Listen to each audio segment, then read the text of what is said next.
Assalamualaikum warahmatullahi wabarakatuh.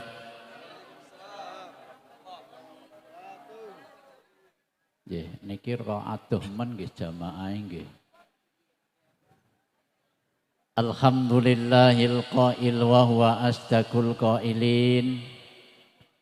Asyhadu an la ilaha illallah al-malikul haqqul mubin.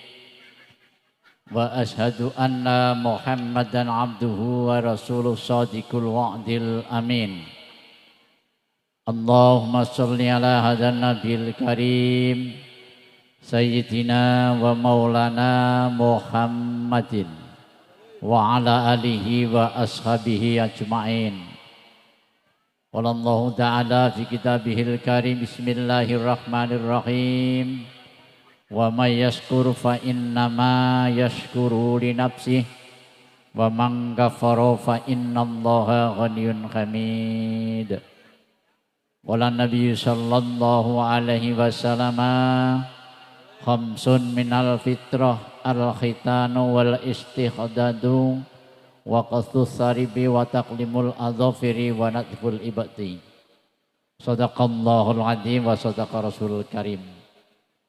Al-Mukarramun para kiai para alim ingkang kula takzimi, sahibul hajah Bapak Ponimin sak kula wangsa ingkang kula hormati, ananda yang dikhitankan Rafa Alvin Pratama yang kita banggakan, semoga menjadi anak yang soleh, amin. Bapak perangkat desa mbok bilih keparang rawuh ingkang kula hormati, Majelis pengajian Kakung Putri rahimakumullah rencang qasidah modern wisanggeni saking Salatiga yang saya banggakan, tak dongake laris raos puji syukur ingkang kaping semanten, semonggo kita aturaken ngarsa dalem Allah Subhanahu wa taala niki dalu saged kembal manunggal wonten ing menika majelis dalam rangka pengajian tasyakuran walimatul khitan. Mugi pengajian dalu niki beto manfaat maslahah fitini wa dunya hatal akhirah, amin Allahumma amin. Jam kula nedahaken jam 09.00 tepat. Biasane nak mboten enten pengajian 08.30 sampun kundur bapak-bapak nggih.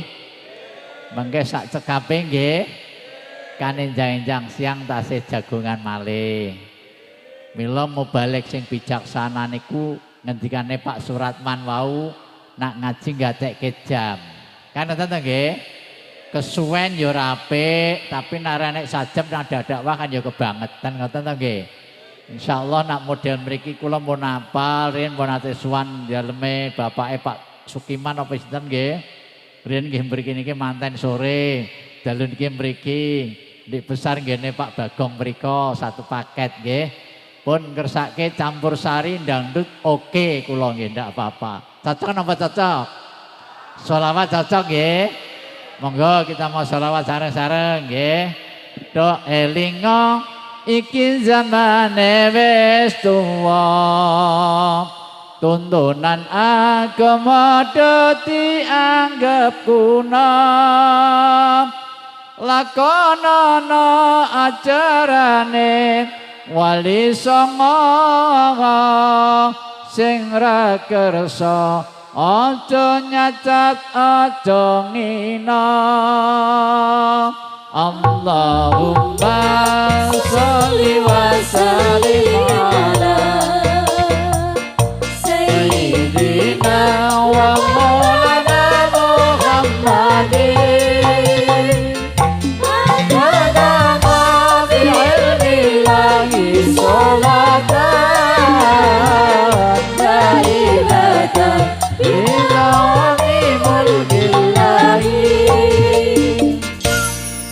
Ajarane wali songo warna-warna, dzikir tahlil kirim donga lakonana,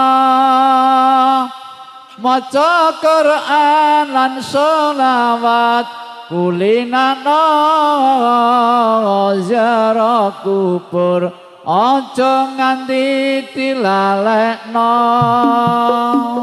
Allahumma sholli wa sallim ala sayyidina wa maulana Muhammadin adadana fi ilmillahi sholatan daimatan bidawami mulkillahi. Cek iki sing apik coba.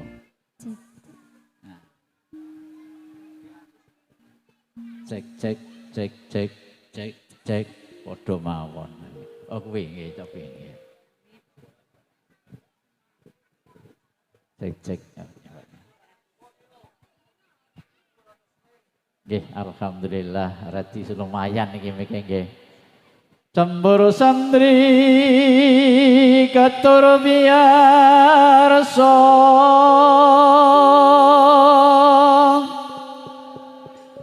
dumati saking wana segara kala salatika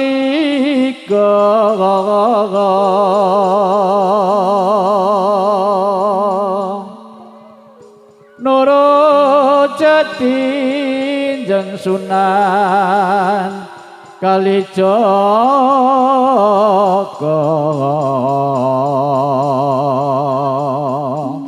kabeh uri-uri kanggo tamba ati kocap kacarita ing dalu niki kula badhe medhar sabda wonten jeng ngandika sami padha ngelingana nalika ana bayi lair cengir ora ngerti apa-apa ora do nggawa apa-apa mbok ya do ngrumangsana sejatine menungso ngono apes lan ina bondo donya bisa sirna pangkat derajat bisa oncat merga iku mung titipan saka ngarsane pangeran. Mula wong urip ning alam donya ki rasa padha seneng nika-nika tumindak kang prasaja. Menawa kepengin urip kira mulya ana donya lan akhiratnya, mula ngaji padha tindak ana kepara padha midhangetna. Salat limang wektu aja dilirwakno, rukun semonoga nak diundang jagong padha nyum. Zaman akhir kena dinarani zaman kang edan ngendikane orang tua waris kang pas kita. Sing orang edan ngono jare ora padha keduman akeh wong kramal dina kiamat nanging malah do tumindak jahat.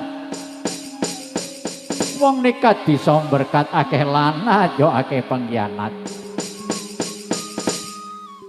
Zaman akhir pole wong golek pangan lara kadya kabadi interi. Sing kitan bisa tandan sing serong kadhenggala gawe manek gedhong makrong durjana sandatra bikal sandrugal maling mripate seh miling-miling delalah copet nyawamu kaya awet. Zaman akhir fakir dadi usir-usir wong bodho dikiru-kiru miskin dadi isin-isin wong sugih kadang kala anane padha pamrih. Nanging para dulurku ing kalangan padha mangerti bakal teka wolak-walik ing jaman becik ketitik Allah ketara. Sapa kang tumindak Allah bakal sena nanging wong sing gelem tobat salat zakat rukun insyaallah oleh hidayat ngarsanipun Allah Subhanahu wa taala. Amin Allahumma amin. Aku tak ngadeg ya, Mbak. Neng mobil linggih, neng omah linggih. Terus neng kene linggih neh. Wah. Bokonge nganti pedes niki nggih. Pangapunten Pak Ratman nggih kersane gaduh-gaduh ngajine nggih. Nggih. Mila Bapak Ibu sumangga kula panjenengan sami kula ajak. Setunggal ngetang-ngetang yuswane kula panjenengan sami sampun sepinten. Ngoten nggih Bapak nggih. Nomor kalih ngitung-ngitung umure wis pira, ngamale wis pira. Maksude kula Suwanci-wanci kita dipundhut Kang Maha Kuwasa wis cukup sangune napa dereng. Ngelingono nalika ana bayi lair cenger, bayine nangis sing ngerti guyu sebab bayine urip. Nomor lorone nek enek bayi lair kok mboten nangis dalam ati niki takok bayi iki urip apa mati. Bahkan secara medis, secara kesehatan nek bayi lair kok mboten nangis sirahe diwalik kok ngisor, digantung sikile dicekel, dikeplak-keplak bokonge ben gelem nangis. Nomor telune nek bayi lair cenger nangis terus kabeh do nganti judeg. Bayi kok ora meneng-meneng. Akhirnya pripun? Jimono duit 50.000 sangka saku, sangka ngesak diipiti katon silir bayi ini kok guyu cekakak kuwi jenenge bayi ajaib. Maksud kula ngeten. Lair cenger nangis sing ngerti guyu bayi urip sakniki dipun walik Bapak Ibu. Suwanci-wanci kula panjenengan sami sedo mati, sedane kanthi mesem kanthi guyu. Insyaallah swarga wis ketok husnul khotimah amin Allahumma amin. Mila ngelingno sangu mati dudu emas raja brana, dudu sawah tegal kang amba, ning sangune mati iman kang sempurna sarta amal kang utama insyaallah amin Allahumma amin. Kaurana dandang gulane sik komplete nang kene iki cocok kok. Dununge urip niki mboten kantuk nggih. Lamun sira yen wis palastra maksud sira yen wis mati. Wong mati ngendi parane pangapunten Bapak Ibu panci semanten kula nggih rada sae nggih. Iki sing apik sone apa suaraku? Oh sone. Endi sing tukang son iki? Oh kuwi to piyene kok ngunggur wah jan iki regane pira kok apik men iki. Oh 1.500 kok murah men. Umpamakna peksi mabur diumpamake manuk mabur mangsa saking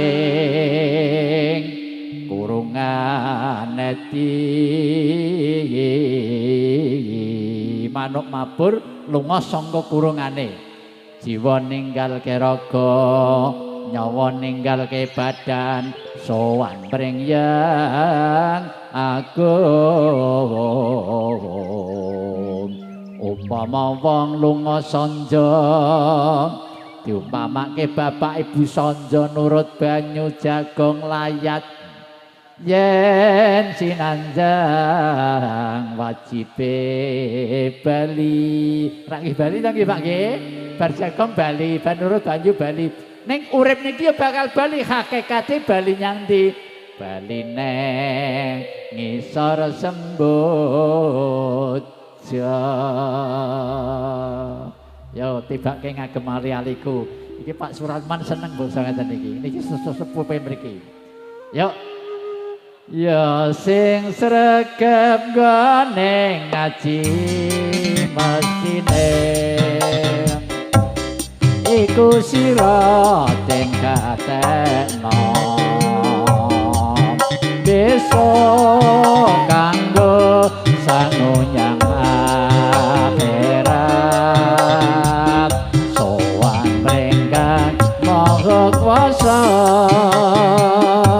ya Rabbi bil Mustafa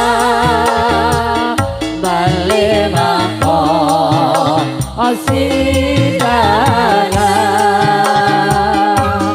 wafir lana mama ya wasi'an Rabbi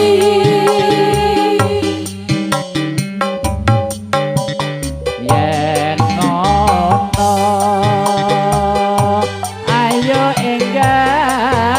padha jancuk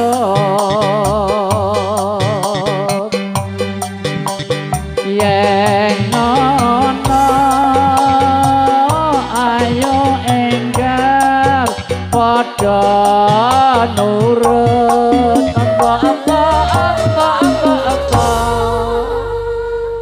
cocok Pak mriki ngeten iki nggih Mbak aku lagi ngadeg masalah sarunge ben ketok kan sarungku apik nggih Bu nggih ya dados kersane mboten sepaneng urip ira sejatine ngono mula enggal padha sujud mumpung durung padha kebacut ya Rabbi bin Mustafa balik makom hasidana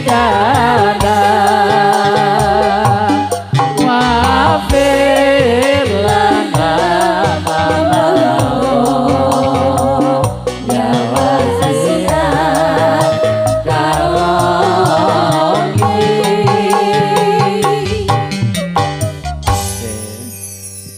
rasane wong golek ganjaran kok golek duit to Pak niki lho delok MC niki rasane kok golek ganjaran kok nganti glesor kaya ngene lho Pak ya Allah lanjut nggih mun mulai ngaji nggih mengki ngersake apa oke nggih to sinambari jodoh oke pocong oke panggur oke nggih to dangdut oke campur sari siap nggih sakniki mulai ngaji mawon mila Bapak Ibu nyun sewu saderenge kula bab ngaji tentang anak nggih to urusan anak nyang wong tuwa nyang anak sakniki monggo kula panjenengan sami tak ajak Pak Bu wong urip kuwi padha pintera mbagi lan gunake wektu Bapak wektu kapérang dados sekawan sepertigane wektu nomor 1 kanggo ibadah nomor 2 nggih golek rezeki nomor 3 kangge sosial kemasyarakatan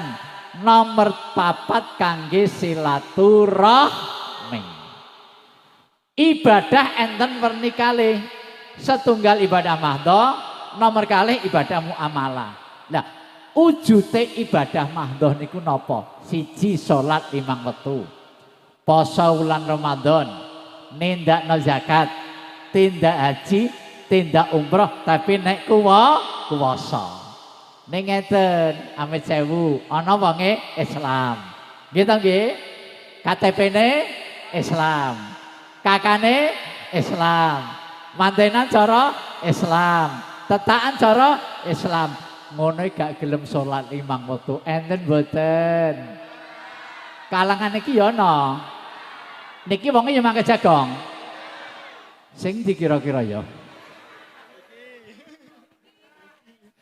wonge nggo kupluk apa ora? Oh nganggo. Ya Allah. Wis ana wonge Islam, ya gelem salat. Tapi nak wulan poso blas gak gelem poso, umpama gelem poso ya bolong-bolong. Kita senten. Oh berarti jas buka iket blangkon. Sami juga sami mawon. Nggonku ya ana ketularan kalangan ya. Aku sing nulari. Lah wong amit sewu ora poso bengak-bengok takok. Cah bodone iso kapan? Halah tutukmu. Wong ora poso kok bodong. Menang apa ora poso kok menang. Wong sing menang ki marangi hawa nafsu amarga poso utawi hari kemenangan Idul Fitri. Mula amit sewu bapak-bapak, ibu. Nek cara dukuh Kedung Perawan Malikukun Ngawi Jawa Timur. Wong ra poso kok melu bodho kuwi padha karo wong lanang ora nganggo celana tapi nganggo setut. Lha apa ana lah jaran ki ora nganggo kathok tapi nganggo setut, nganggo kacamata, nganggo sepatu. Lah nggih ta nggih. Mula nak ra poso kok melu bodho kuwi ya padha karo aku ora ngomong lho. Oh tukang tim malah. Sak kemen ya Mas, ora kok ya ganteng-ganteng kok ya. Ya Allah. Ana wonge Islam, ya salat, ya poso, tapi atine tasih kaperang dados 3. Setunggal kalbun mumitun, loro kalbun maridun, telu kalbun salim. Lah sing jenenge kalbun mumitun iku napa? Atine mati. Maksude mati napa? Pengajian wegah. Almanake wegah. Tahlil wegah. Jagong wegah. Takziah wegah. Lho ngeten iki kena dinarani mayit mlaku kan medeni mayit kok mlaku. Ning insyaallah kita we jagong disambi kalih ngaji, golek ngelmu agami, kesiram ayat suci Al-Qur'an, sholawat Nabi, ati niki insyaallah mboten dadi mati. Amin Allahumma. Amin Allahumma. Amin. Nomor loro kalbun maridun, atine lara. Mboten lara lever lho. Sing paling bahaya niku nggih Pak, wong ki nak lara iri, dengki, serai, dahwen panas ten. Iki paling angel. Ora lenang ra wedok, ra pejabat, ra rakyat, ra petani, ra pedagang niku nak wis kena penyakit iri, ora duwe kanca, golek kanca ngrumpi. Kuwi biasane wong wedok. Ning wong wedok wana segara, nak wong wedok kalangan. Masyaallah. Oh ya ana kene. Sing kudunge apa? Abang apa ireng apa kuning? Oh sing pink. Padahal sing pink Mbah Tua lho ora ya Mbak ya? Ora. Wantenge yang ngono kok nggih. Ya Allah, nyun sewu nggih. Lha pripun? Wong lara iri niku nyun sewu nggih. Enek tanggane tuku kol atine merongkol. Tanggane tuku TV iri. Tanggane tuku gelang atine melang-melang. Tanggane bangun omah mosok angin masuk rumah sakit. Alah ya Allah. Kadangkala wong lara iri niku nyun sewu, kula sok nggagas nek pengajian akbar niku nggih. Biasane wong wedok napa wong lanang? Wong wedok sing kerep jawil-jawil kuwi, "Yu eneng apa deloken pinggirmu? Pengajiane semengkean, gelang kerompyonge dienggo." Nah gitu nggih. Nak wong lanang jarang gitu. Akhirnya sing sisi ngomong gini, tak kandani yo kuwi iki dudu gelang emas. Gelang onlinean, rego 150.000. Siji ngomong gini, yo enek apa? Enek berita hangat pokok yo omahe paino deloken yo ya Allah. Oh, paino ya enek to kene. Deloken yo my paimen yo paimen kuwi paimen. Oh nek yo ana. Lah sapa? Deloken omahe ponimen lho yo. Oh sing duwe omah. Maaf. Ora dibayar iki kok. Ya Allah. Deloken omahe dadap. Ora ana. Omah kok apik, tingkat, jubine mengkilat, mobile papat, bojone. Lah kok gathok-gathokke jenengan kuwi. Siji ngomong genti sugih kaya ngono, tak kandhani yo.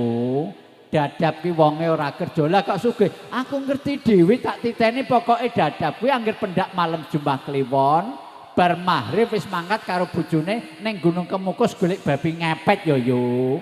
Naudzubillah summa naudzubillah. Wong lara iri ngeten. Ning insyaallah Bapak Ibu, kita asring pengajian, midhangetaken pengajian, kajian, maos Quran, insyaallah iri dengki bakal ilang. Amin Allahumma amin. Nomor 3 kalbun salim, atine slamet. Gitu. Ning syaraté ben slamet napa? Wallahu waliyul muttaqin. Insyaallah dadi wong sing takwa. Pengajian ngeten iki nambah imane kuat, ningkatke takwa dhateng Allah Subhanahu wa taala. Amin Allahumma amin. Nomor kalih ibadah muamalah. Wujude napa? Pengajian ibadah muamalah, tahlil ibadah muamalah, sedekah ibadah muamalah. Ning nyun sewu Pak, Bu, wong urip kok ngibadah terus sae mboten sae to nggih. Ya ngibadahi, ya golek rezekine nomor loro. Mila kita direwangi tangi esuk utuk-utuk kae. Mriki enten basa utuk-utuk mboten? Utuk-utuk niku sing bathok mak klodhok niku napa esuk? Mriki nggih tesih enten wong utuk. Kathah ya Allah. Pak Suratman kathah terus Pak niku sinten niku? Oh, insyaallah mboten enten nggih. Oh, enten. Oh, malah bandare ning kono. Masya Allah, kersane mboten sepaneng nggih. Nek ngaji kalih guyon kan penak nglebokke ngelmu. Bapak-bapak kula critakake nggih. Kula niku nate ngaji king Jepara teko omah jam 3 bengi. Omah kula kan pinggir dalan, kula kontrol teng kampung tenggene tiyang sepuh kula nalika tasih sugeng. Delalah tanggane wong tuwa kula niku enek omah jam 3 wis diwanek dingake lawange. Mbasa kula deloke niku sing lanang niku ya Allah kupluke diencengke, mleding terus kalung sarung. Disiyoso sing wedok entuk mlebu. Sing wedok iki munak-munake sing lanang. Ning delalah sing wedok iki ya penyanyi, mosok ngunekke bojone kalih nyanyi niku.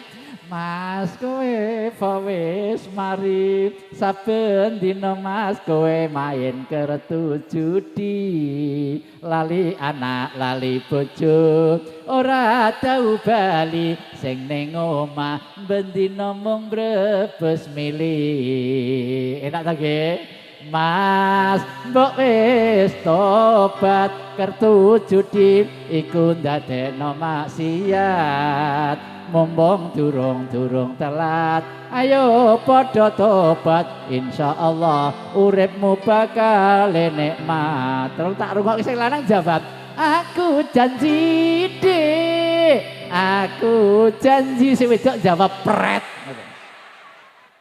kapokmu kapan wong lanang janji terus prat-prat nggih mila ngeten Bapak Ibu nyun sewu kita ngelingke ngaji to nggih kita awet esok tangi, meruput, awan, sore, bengi, kadang-kalang lembur, montang manting, mobat mabit, ngalor ngidul ngetan mulon, golek rezeki. Ndang pun entuk rezeki kadang-kala wujud omah, lemah, mobil, gelang kalung, sepeda motor, tapi hakikate nek mboten bondo donya ninggalke menungso, menungso ninggalke bondo donya. Bapak mriki nek enten mayit mati sing nggawa linggis mayite napa tukang duduk? Oh tukang duduk nggih. Mayite mboten nyangking linggis nggih. Mboten. Oh cocok. Bu. Alah kene iki nek ditimbali kok ora bareng. Ibu. Kasep. Bu, nek enten bayi lahir nika tangane megar apa gegem? Alah kok ya megar ki sapa ta bleki pikijan. Nek megar ki ya ngrusakke dalan nggih Pak nggih. Heeh, mesti gegem tangane nggih. Maksude awake dhewe sejak lahir ki gegem tangane niku watak tabiat menungso. Sejak lahir kepengin gegem terus. Apa-apa serba kurang. Nggih napa nggih? Wis di omah gegem omah meneh. Wis di lemah gegem lemah tanggane. Macul ngesuk lemah tanggane. Kene ya no. Komplit betul. Akhir tau wis di jabatan kepengin gegem jabatan meneh. Wis di bojo kepengin gegem. Alah kompake ra Jawa. Ya wis sedekah ning eling ana ndang wis pati mak biar sedekap tangane gak nggawa apa-apa. Urip iki aja mung mikir bondo donya. Nggih napa nggih Pak? Pikiran saiki umurmu wis pira? Pikir-pikir sepira ngamalmu saiki? Apa kira wis cukup kanggo sangu mati nada dan dakwah dados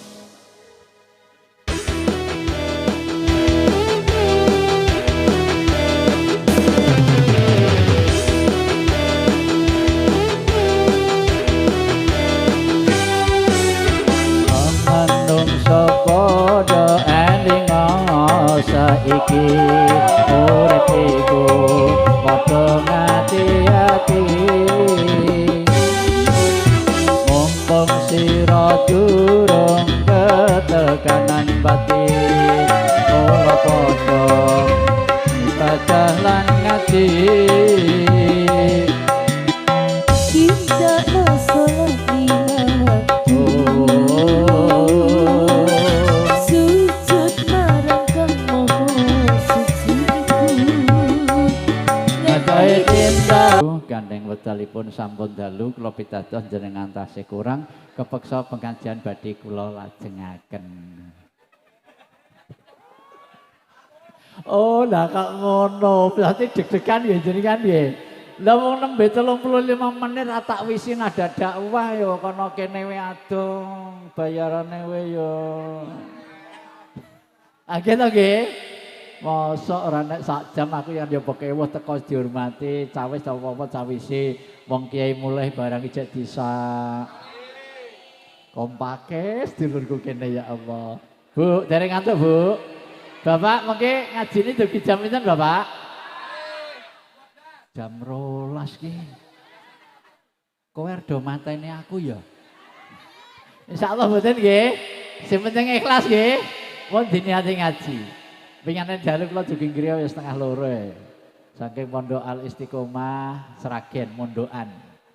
Kampung Sambi Rembyung. Wah, dalane lumayan. Nak mriki rada cedhak alhamdulillah nggih. Enjing-enjing kula pas kosong ngaji nak badhe ngersake tetakan dadak saged Pak monggo. Lanjut nggih.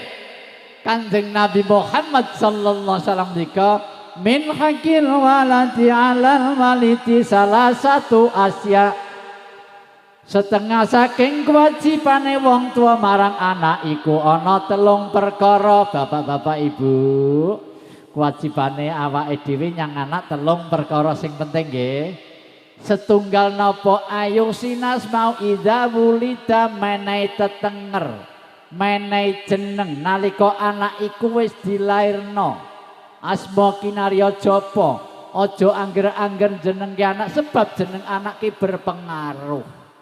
Nak niki putra Pak Ponimin dijenengke Rafa Alvin Pratama. Wah niki jeneng internasional.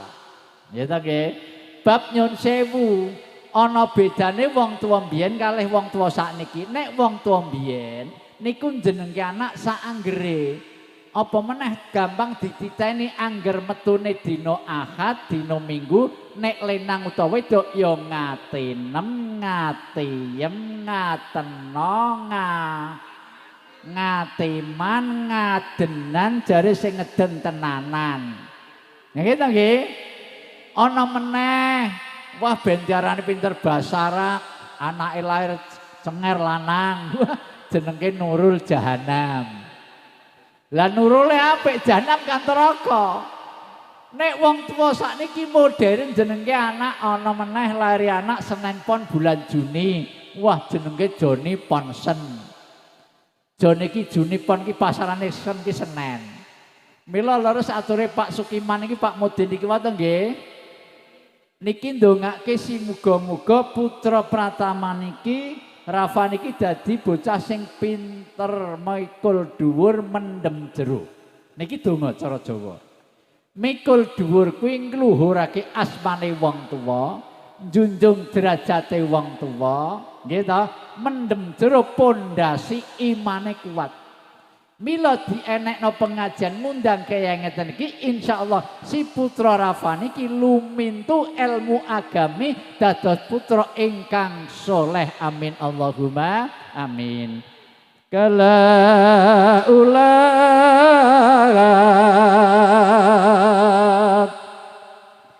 hati kate tambarong kang pamuluk alus manis maweh kong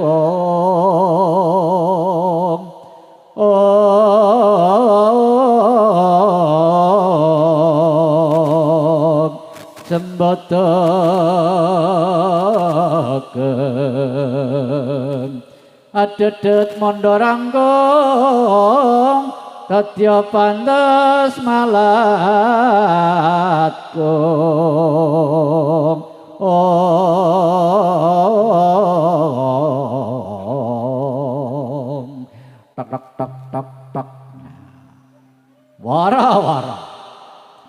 Apa to isine wara-wara nceritake kang donya kang wis tuwa. Sapa sing ora ate bakal cila dadi wong tuwa aja padha sembrono anggone nggatekno marang kang putra. Setengah saking putra kudu diingetekno marang tuntunan agama menawa ora bisa pasrah marang para alim ulama. Jalarane dirasake dadi wong tuwa iku pancen rekoso luwih-luwih ibu diriwangi ngandhut 9 wulan 10 dina. Kelairake paitane nyawa cilik digedhekno bodho dipinterno lara ditambakno golekno sandang pangan mrana-mrana bareng wong tuwa sedok ora ana bondo kang digawa. Ananging yen anak ngerti marang tuntunan agama wong tuwa ana donya mulya apa maneh ana alam kubur gampang mlebu swarga kega putra pinter agama kerep ngirim donga marang wong tuwa kang wis seda amin Allahumma amin. Mila Bapak Ibu, mila kewajibane wong tuwa sing siji jeneng anak, sing nomor loro wa yu'allimahul kitaba idza ngakola. Didik anak yen wis duweni akal dalam arti napa? Nek manut Imam Ghazali, didik anak diruntutke saking umur 3 tahun delokke tanganmu teng ngendi, tangan kiwa ndi, 5 tahun didohke kiblate ngendi, 7 tahun diwarai wudu, 8 tahun wis pinter wudu, nggih ta? 8 tahun diwarai 9 tahun warai salat, 10 tahun kudu salat. Nek 10 tahun ora salat kudu digebuk ning nyun sewu ling gebuk aja nganggo kayu, nggih Bu nggih. Bab kula nate Pak Bu dadi kepala KUA enten juangi 2006. Niku wangsul saking kantor lewat jalan layang nika kidul juwangi. Sepeda motor kula bocor, aku mandek tak standarke tibake keneng paku. Kula disalib kalih lare sekolah SD napa MI mboten ngertos. Mleding klambine digrembehke terus napa niku tase nggih dicangklongke terus mlebu teng omah ngeten lho. Tak lirik begitu mlebu ning omah bapak iki metu saka omah kalih ngedung-ngedungi arit. Ayo mblayang kono wis sekolah yane ki Bali. Lho lah kok kaya ngono? Kula terus ngelus dodo Bapak Ibu. Ono anak ki mulai sekolah pedolan terus didung-dungi arit berarti kon latihan napa ya padha karo. Lah nggih to nggih? Ya Allah. Mila nyun sewu wa yu'allimahul kitaba idza ngakola. Ning nomor 3 wa yuzawijau idza aturka. Mila Kanjeng Nabi Muhammad sallallahu alaihi wasallam nekanke adibu ngala salasin. Didiken anakmu marang 3 perkara. Siji khisalihu binabiyukum. Dididik tresno kalih Kanjeng Nabi kita Muhammad sallallahu alaihi wasallam. Titikane napa? Do demen maos selawat. Innallaha wa malaikatahu yusholluna 'alan nabi ya ayyuhalladzina amanu sallu 'alaihi wa sallimu taslima. Gusti Allah kemawon demen maos selawat dhateng Kanjeng Nabi sebab Kanjeng Nabi kang pinilih dening Gusti Allah. Wa malaikatu yusholluna 'alan nabi, malaikat maos selawat dhateng Kanjeng Nabi sebab malaikat hormat dhateng Kanjeng Nabi. Menawi kita maos selawat dhateng Kanjeng Nabi berarti ngarep-arep syafaat donya lan akhirat. Ingkang angka kalih kewajibane wong tuwa nekanke wa hubbi ahli baitihi didiken tresna kalih keluarga. Bapak anak dididik tresno kalih keluarga. Aja ana kedadian nek kula matur wong tuwa kok jilungan karo anak. Maksude kula ngeten. Tapi nek ning kutha gedhe kenyataan wong tuwa bapak ibu wis kerja jam 5 tindak kerja, anake dereng tangi. Anak tangi diurus pembantu rumah tangga. Mandi pembantu rumah tangga, maem pembantu rumah tangga. Sekolah menyang mulih pembantu rumah tangga, adus pembantu rumah tangga, ngeloni bengi pembantu rumah tangga. Wong tua kondur wis bengi, anake tak sampun tilem. Kapan petuk wong tuane? Kadangkala kasih sayangnya kurang. Ning kadangkala wong tua di prinsip rapopo. Aku jarang petuk anak, sing penting umpama aku entuk bondo donya tak serahke anak, njaluk motor tak tukokke, njaluk mobil tak tukokke. Ning nyun sewu Bapak Ibu. Kenyataan nggih, nek ning kutha gedhe ya Allah kadang kala cah sekolah malah dodolan pacaran. Pit motor dipreteli, nggo kendaraan ngalor ngidul, pit motor siji tumpaki wong telu.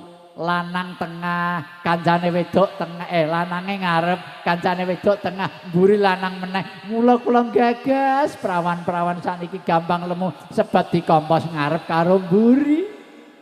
Nggih to nggih, mbasa ditakoki nduk lengger kowe ra mesakno wong tuamu diriwang ketekuk ringkel golek sandang pangan, njaluk mobil tukokno, pit motor tukokno, pamit sekolah malah pacaran kaya ngono pit motor mbok prateli jawabe piye? Biasa wis te. Waduh. Biasa mesti zaman kemajuan kok ayo zamane zaman kemajuan akeh model arek nom-noman rasing Joko rasing prawan metu kongo mado ugal-ugalan jarine pamit nyang sekolah ala kok jebul malah pacaran kena godho-godhone setan ngerti-ngerti wis celong. Ya Allah, nggih Bu nggih, tangisan wong tuwa. Ngati-ati ayo titenono ayo no ing donya nyata yo ta kok ada uwe agama. Mari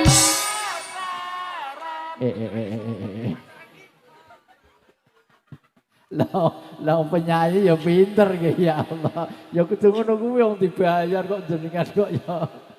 Ya Allah. Lanjut ya Pak nggih. Wah ra krasa ngoyak jame terus. Lah sing nomor 3 wau wayu zawijau ida atroka. Kewajibane wong tuwa napa Bapak Ibu? Goleke jodoh rampung. Rampung nggih jodoh nggih. Ning nak putune lair wong tuwa leren mboten Pak. Pak, anak wis rampung, putu lahir, wong tuwa leren mboten. Ora leren. Ra nggih ta nggih ganti putu gedhe kaya ngene kadang kala anak ra ngerti karo wong tuwa. Mila ana crita, ana donya wong tuwa mulya, uripe ora rekoso, ora gampang lara, sedaya gampang mlebu swarga sebab kego putra pinter agama kerep ngirim donga marang wong tuwa kang wis seda. Amin Allahumma amin. Ning ana cerita suwalike wong tuwa kelara-lara terus ya Allah lahir batine lara nganti seda ora gampang mlebu swarga malah kerep ning neraka amarga duwe anak sing duraka ora kerep ngirim donga marang wong tuwa sing seda. Ana neraka akeh wong padha disiksa jerit-jerit sambate aruara sebab rikala ning donya kakean dosa wong tuwa seda anak ora ngerti agama. Ya ilahana ifilana dunubana ya ilahana ifilana dunubana wasalimna bidunyana wa ukhurana wasalimna bidunyana wa ukhurana.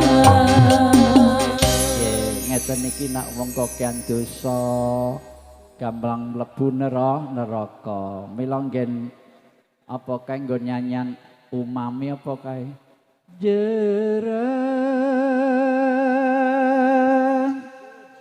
berdosa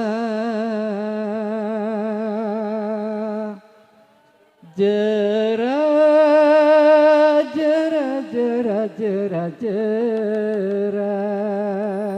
dinyanyake mboten? Elak, yuk dibuka catatannya ya.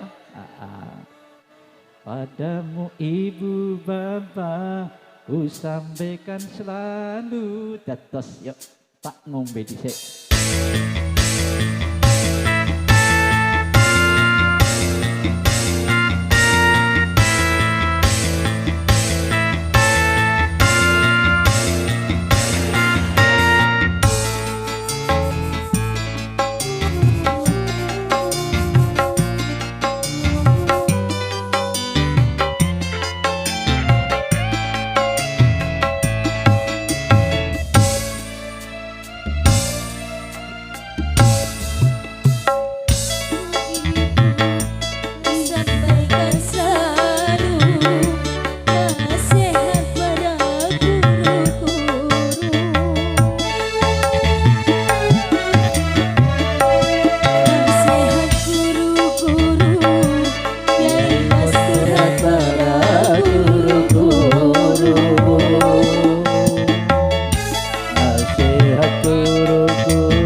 bertobat, tobat bertobat, masyarakat harus segera bertobat. Alhamdulillah. Nggih. Niki wau jera dalam cinta ya. Lanjut. Alhamdulillah sampun setunggal jam kirang 7 menit. Bapak Ibu, kula pitados jenengan tasih kurang benjing nek kurang tak aturi ngundang piyambak kemawon nggih. Wong niki dalam jagung di sampingan nek pengajian umum insyaallah saya nada dakwah sampai 1,5 jam sampai 2 jam ndak masalah nggih. Wong di jagung sesuk saya jagung mrih to nggih. Niki kula buka WA Pak Yai sakderenge ditutup doa. Niki nomor sapa 081393. Kula nyuwun lagu campur sari Pak Yai, nyidam sari Pak Yai. Mau sing tak aturi nomor Pak Sukiman karo Pak Surateman gini. Pak Surateman orang ngasto HP iki ketoke iki. Kok WA nyang aku ya? Dinyanyake mboten? Nyidam sari versine kula, karangane kula dhewe, tapi nadanya tetap gitu. Yuk dados. Sing langgam napa sing dangdut, sing nyemeng-nyemek? Oh, dangdut nggih manut, yuk. Sing rada keras. Tak ombenane sik kula mengke bawa nggih. Ker. Para manungsa elinga saiki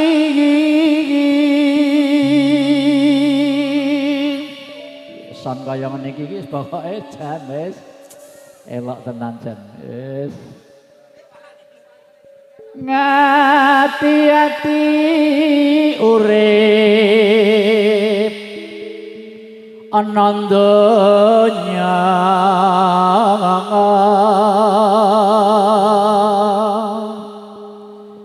monggo ya wong mampir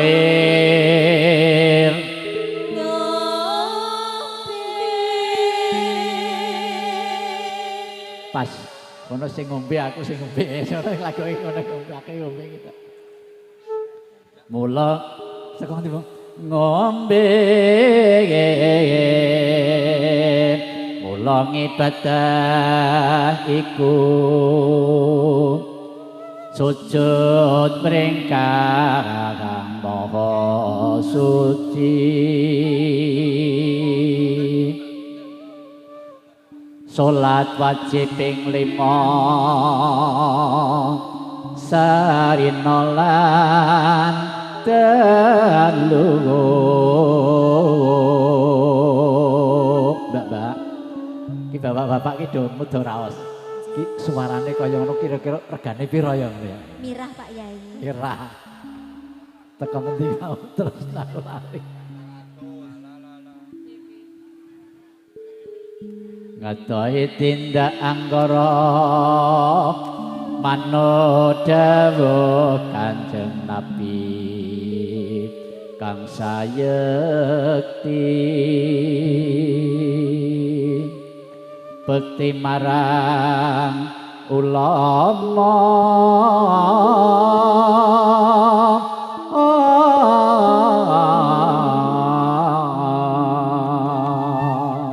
dados karangane dhewe Pak niki gitu. Yuk dados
soto sego diteruske yo.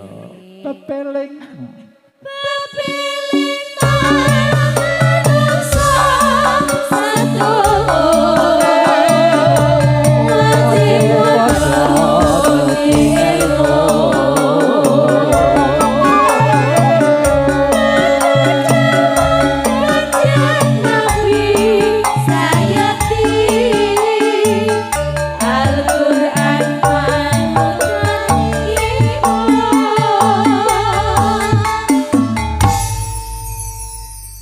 Mekaten Bapak Ibu, semoga sakderenge dahar kita mau doa sekedhik Bapak Ibu nggih. Liridhoillah manfaatan anfusana al-Fatihah. A'udzubillahi minasyaitonir rajim. Bismillahirrahmanirrahim. Alhamdulillahirabbil alamin arrahmanirrahim maliki yaumiddin. Iyyaka na'budu wa iyyaka nasta'in. Ihdinas siratal mustaqim. Siratal ladzina an'amta 'alaihim ghairil maghdubi 'alaihim waladdallin. Amin. Allahumma salli wa sallim ala sayyidina Muhammad sayyidil awalina wal akhirina wassalama wa radallahu tabaraka wa ta'ala ngangli sahabati rasulillahi ajma'in. Alhamdulillahi rabbil alamin. Hamdan syakirin, hamdan na'imin, hamdan dakirin, hamdan yafina amah wa yukafihi mazidah. Ya Rabbana lakal hamdu kama yanbaghi li jalali wajhikal karim wa antum istarid. Rabbi auzi'ni an ashkura ni'mataka allati an'amta alayya wa ala walidayya wa na'mala sholihan daradu wa tqim rahmatika fi ibadi sholihin. Allahumma inna nas'aluka ridhaka wal jannah wa na'udzubika min sakhatika wan nar. Allahumma inna nas'aluka husnal khatimah wa na'udzubika min su'il khatimah. Allahumma kama yassarta lana fayassir hadirina jami'a ila jatil markatal mukarramati wal matinatil munawwarati li ata'il haji wal umrati wa ziyarati qabri nabi sallallahu alaihi wasallam fatilka irhamar rahimin. Allahumma fir lana dzunubana wa khotoyana kullaha wa li masyakhina wa li ashabina wa li ahbabina wa li ustadina wa li jami'il muslimina wal muslimat wal mu'minina wal mu'minat al ahya'i minhum wal amwat innaka ala kulli syai'in qadir. Rabbana atina fid dunya hasanah wa fil akhirati hasanah wa qina adzabannar. Walhamdulillahi rabbil alamin. Mekaten Bapak Ibu kirang langkung nyembah ngapunten dalah nyun idi pangestu donga panjenengan insyaallah kula mangke tanggal 15 Oktober ajeng terbang malih bimbing jamaah umroh dhateng tanah suci. Insyaallah mangke sedulur kula dongake mriki nggih muga-muga lek dipanggil amin Allahumma amin. Wallahul muwaffiq ila aqwamit thoriq. Assalamualaikum warahmatullahi wabarakatuh.